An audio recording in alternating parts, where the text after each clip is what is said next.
Now that Spider-Man No Way Home is out, it has me thinking, are we about to see the first phase of the Sony Cinematic Universe? By this point, you probably know that Tobey Maguire and Andrew Garfield's Spider-Man have arrived in the MCU. And if you haven't seen the movie, then you've probably already been spoiled on the internet by pretty much every single person, including massive Marvel channels, who have already started talking about the spoilers, so I'm going to do the same after over 20 days of the film being out. Now, after Ned used his family line's innate magic abilities, along with a stolen sling ring to open portals all over New York City, he managed to get a hold of both Tobey and Garfield's Spider-Man. Just like the Sinister Six villains who were summoned to the main MCU after Tom Holland's Spidey botched Doctor Strange's spell, these other two Spider-Men were dragged into his reality. And just like the original Avengers film from 2012, the three Spider-Men teamed up to face a challenge that none of them could handle on their own. And that got me to thinking. This whole scenario is oddly similar to the very first phase of the Marvel Cinematic Universe. In 2008, after the release of the first Iron Man movie, Kevin Feige and Jon Favreau only had a sliver of a hope that Robert Downey Jr.'s hero could coexist in a shared universe with other heroes. And in the years that followed, the lukewarm reception to the first Captain America and Thor movies added some doubt to their mission. But Feige especially stayed focused and kept his eye on a single goal, bringing all of these heroes together in one epic event film. And by the time 2012's Avengers debuted, it smashed almost every box office record around and proved that the vision for the MCU was the right one.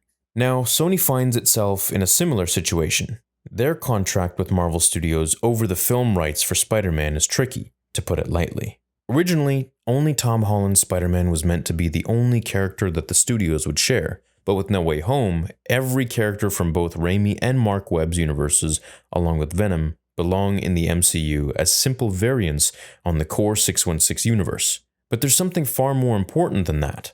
With No Way Home, Sony has stumbled upon something they probably never expected. Fans love the Sony Spidey universe, just as much as they love the MCU. Some would even argue more.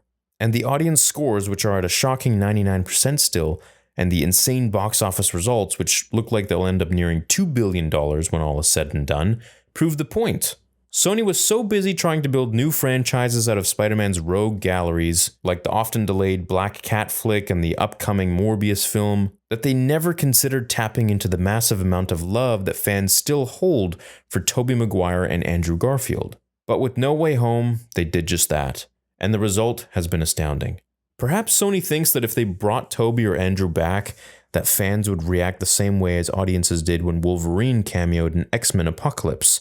Sure, it was great to see Hugh Jackman again, hacking through soldiers in a berserker barrage, but it didn't put butts in the seats. Sony could have never predicted that the nostalgia for Tobey and Andrew would have been this insane and this profitable. Fans could, but of course, the suits could not. And Spider-Man No Way Home proved the point. And so, one has to wonder, is this the start of a new cinematic universe? I mean, of course, Sony has always referred to their Sony properties as a cinematic universe, but nobody ever really believed it. DC and Godzilla also claim to be massive cinematic universes, but their overall lack of cohesion just means they're universes in name only. So really, if you think about it, nothing has ever really reached the heights of the MCU. But maybe Sony is going to change their plans. Are they going to bring Tobey and Andrew back for future projects, either solo films or Spider-Verse team-ups, and really launch this Sony Spider-Verse? Well, I think I'm not alone when I say I'm actually more excited to see more of Tobey and Andrew in films than I am for anything else on the MCU's release schedule. As much as I love Falcon, Winter Soldier, and, Hulk and all that, I'm way too hyped about these Spider-Men teaming up to really care about anything else, because these guys for me were very nostalgic. They were my childhood. And according to recent rumors and leaks, it looks like Sony is definitely up to something. Increasing reports of a fourth Tobey Maguire Spider-Man film are steaming up on the internet, and with Andrew Garfield's performance in No Way Home garnering tons of praise, even more reports of Garfield becoming the de facto Sonyverse Spider-Man are gaining traction. In this scenario, Tom Holland would permanently stay in the MCU and face his own version of villains, and Garfield would come back to the amazing franchise and take on Morbius and perhaps Tom Hardy's Venom. It's hard to say what the scope of Sony's future Spider-Man films will be.